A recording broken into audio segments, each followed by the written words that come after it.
সন্ধ্যা নেমেছে। গোধূলির আলোয় গোটা শহরটা লালচে রঙে ঢেকে গেছে। নির্জন পার্কের বেঞ্চে বসে আছে অর্পিতা। তার মনের মধ্যে ঝড় বইছে। ঠিক আজকের দিনটাই 3 মাস আগে রাহুলের সাথে তার প্রথম দেখা হয়েছিল। রাহুল স্মার্ট, সুদর্শন, কথায় কথায় হাসি ফোটানো মানুষটা তাকে খুব দ্রুতই তার জালে ফেলে নিয়েছিল। প্রথম দিকে সবকিছু স্বপ্নের মতো লাগছিল। রাহুলের প্রেমে অর্পিতা অন্ধের মতো বিশ্বাস করেছিল, কিন্তু ধীরে ধীরে সে ভালোবাসার পেছনে অন্ধকার দিকটা স্পষ্ট হতে শুরু করে। রাহুল শুধু তাকে ভালোবাসে না, বরং তাকে সম্পূর্ণভাবে অধিকার করতে চায়। তার জীবনটা ধীরে ধীরে রাহুলের নিয়ন্ত্রণে চলে যাচ্ছিল। কি পড়বে, কার সাথে কথা বলবে, কোথায় যাবে, সবকিছুতেই রাহুলের নির্দেশ। একদিন অর্পিতা যখন তার পুরনো বন্ধুর সাথে দেখা করতে চায়, রাহুল তা জানতে পেরে প্রচন্ড রেগে যায়। সেদিন রাহুলের চোখে ছিল এক অদ্ভুত জ্বলন।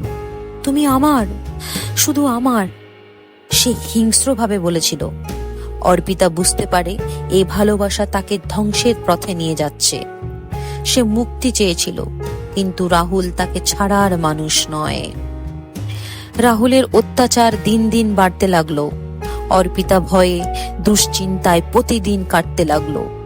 প্রতিবারই রাহুল ক্ষমা চাইতো, বলতো, আমি তোমাকে ছাড়া বাঁচতে পারবো না, তুমি চলে গেলে আমি নিজেকে শেষ করে ফেলবো। কিন্তু অর্পিতা জানতো এটা তার মানসিক অত্যাচারের একটা অংশ।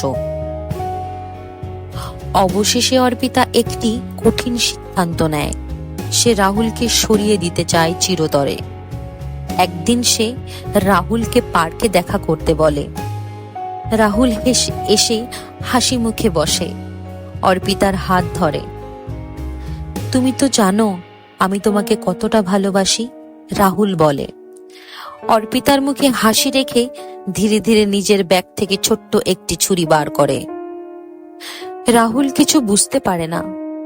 অর্পিতা ঠান্ডা গলায় বলে, তুমি আমাকে অনেক কষ্ট দিয়ে চলেছ, আর আমি তা সহ্য করতে পারছি না।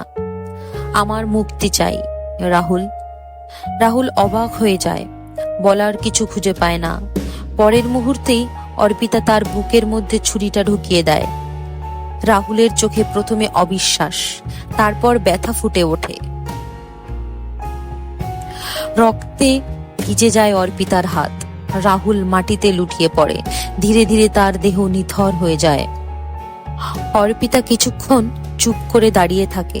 সে জানতো এটা করতেই হবে। রাহুল তাকে যে মানসিক বন্ধিত্বে রেখেছিল, তার থেকে মুক্তির একমাত্র উপায় ছিল এই হত্যা।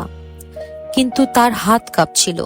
সে ধীরে ধীরে ছুরিটা ফেলে দিয়ে পার্কের বাইরে চলে যায়, যেন কিছুই ঘটেনি। পুলিশ যখন ঘটনাস্থলে আসে, তখন রাহুলের নিথর দেহ মাটিতে পড়েছিল, আর তার পাশে পড়েছিল সেই রক্তমাখা ছুরি।